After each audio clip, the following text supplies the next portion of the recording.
আজকের নিবেদন delivery. Doctor Sujata আজ মেডিকেল কলেজে এসেছে সবার সাথে দেখা করতে। নতুন পোস্টিং পেয়েছে কলকাতা থেকে অনেক দূরে, উত্তরবঙ্গের কুচবিহারের এক প্রত্যন্ত ব্লকে। মেডিসিন নিয়ে এমডি করে এই পোস্টিং নিয়ে খুশি না হলেও মানুষের জন্য কিছু করার ভাবনা নিয়ে যেতে রাজি হয়ে গেছে। শুনেছে ব্লকে কোয়ার্টার পাবে। ভগবান জানে জায়গা কোয়ার্টার কেমন। একটু টেনশানে আছে, জানে ব্লকে সব রকম রোগীর মোকাবিলা করতে হবে। কি মনে করে গাইনি প্রফেসর ডক্টর মালতী সিনহার চেম্বারে উকি মারল। প্রফেসর মালতী সিনহা সুজাতাকে স্নেহ করতেন। ভেবেছিলেন সুজাতা গাইনিতে আসবে, মেডিসিন পাওয়াতে অখুশি হননি। এখনও সম্পর্ক ভালো আছে। কপাল ভালো, ডক্টর মালতী সিনহা চেম্বারে ছিলেন একা। সুজাতাকে উইশ করে ডক্টর সিনহাকে নতুন পোস্টিং সম্বন্ধে বলল। প্রফেসর সিনহা বসতে বললেন।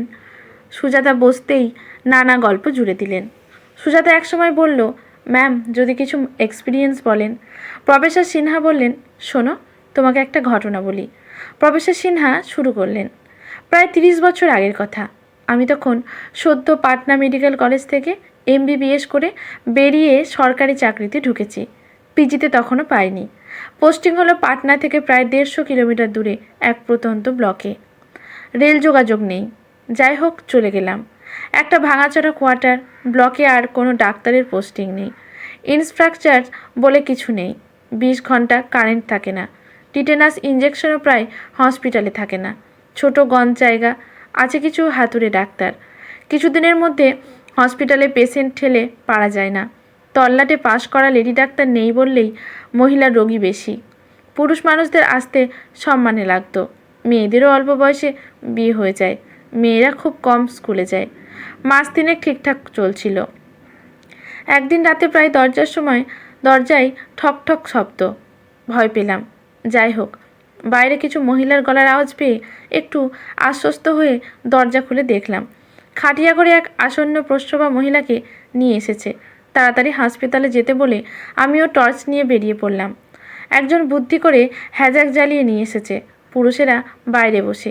মহিলাদের বার করে পেশেন্ট চেক করলাম। ডেলিভারি কিছু সময়ের মধ্যে হবে। লেবার পেন উঠেছে। ওয়াটার ব্রেক করে গেছে। নার্সকে সব রেডি করতে বলে আসন্ন প্রসবা মাকে বললাম শোবার জন্য। মহিলাটি যা বলল তাতে আমি হতভম্ব। আগে 3টি মেয়ে রয়েছে। সবই নর্মাল ডেলিভারি ঘরে হয়েছে।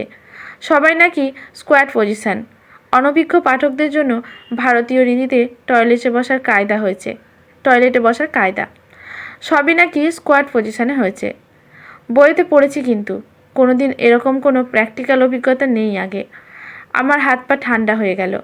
যতই আমি বোঝাই, নার্স বোঝায়, সে কিছুতেই শোবে না। মাথায় কি এলো, বললাম তুমি বসে ডেলিভারি করছো তাই মেয়ে হয়েছে, যদি শুয়ে ডেলিভারি করো তবে ছেলে হবে। গ্রাম্য মহিলাটি এক কথায় রাজি হয়ে গেল। বলল তার 3 মেয়ের জন্য শ্বশুরবাড়ি স্বামীর কাছে অনেক গঞ্জনা শুনতে হয়। যাই হোক, ডেলিভারি হলো। কপাল ভালো, ছেলেই হলো। পরের দিন মা সন্তান চলে গেল খুব খুশি হয়ে। এক গাদা লাড্ডু দিয়ে গেল। বলে থামলেন প্রফেসর সিনহা। একটু জল খেয়ে শুরু করলেন। ভুলে গেছিলাম ব্যাপারটা। মাস 5 বাদে দেখি হাসি খুশি মুখে সেই মহিলা আবার হাজির। কি হয়েছে জিজ্ঞেস করতেই বলল সে নাকি আবার প্রেগনেন্ট।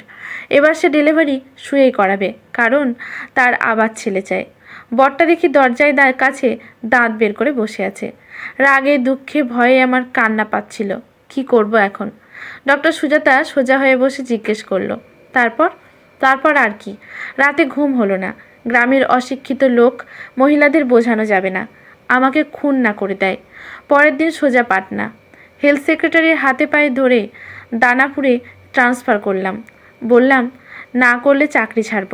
সেই ব্লকে আর ফিরে যায়নি বলে প্রফেসর মালতী সিনহা থামলেন। তবে জানো কি, শহরের গুগলি প্রেমী সবজান্তা রোগীদের চেয়ে গ্রামের রোগীরা অনেক ভালো, অন্তত কথা শোনে। চলে যাও, উইশ ইউ বেস্ট লাক। আজকের গল্পটি এখানেই সমাপ্ত। গল্পটি লিখেছেন কল্যাণ দত্ত। গল্পটি ভালো লাগলে লেখকের প্রতি শ্রদ্ধা জানিয়ে একটি কমেন্ট করতে ভুলবেন না। লাইক শেয়ার করে পাশে থাকবেন। ইউটিউব থেকে দেখলে চ্যানেলটি সাবস্ক্রাইব করে বেল নোটিফিকেশানটি অল করে দেবেন, যাতে গল্পের ভিডিও পোস্ট হওয়ার সাথে সাথেই সবার প্রথমে নোটিফিকেশানটি পৌঁছে যায় আপনার কাছে। ধন্যবাদ।